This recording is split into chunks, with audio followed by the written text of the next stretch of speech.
भाषा.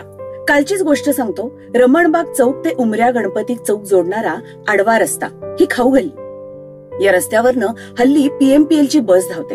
काल एक निळी बस अप्पा बळवंत चौकाकडून आली. रमणबाग चौकातून डावीकडे अंग चोरून ती वळत होती. ड्रायव्हर कसबी असावा, आरशाकडे डोळा लावून तो गाडी वळवत होता. इथनं बस वळवणं हे खायचं काम नाही. तो बिचारा अशी गाडी वळवतोय. मी कचोरीवाल्याच्या शेजारी उभा. माझ्या शेजारी एक फास्टर फेणे.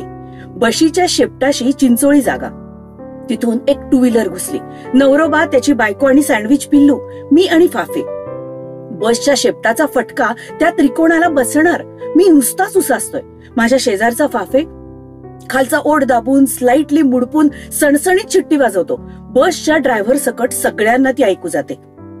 फाफेची भाषा ड्रायव्हरला समजते. तो कचकन ब्रेक दाबतो. ती त्रिकोणी ऍक्टिव्हा आपल्याच नादात निघूनही जाते. मी हलकेच फाफेची पाठ थोपडतो. सगळं कमल हसनच्या पुष्पक सारखं म्यूट. तरीही भाषा कळते सगळ्यांना. घरी आलो. फरमास चहा कर. बायकोनी माधुरी सारखे डोळे वटारले. फेसबुकवर लेखाचं पीक काढायचं असेल छमारी.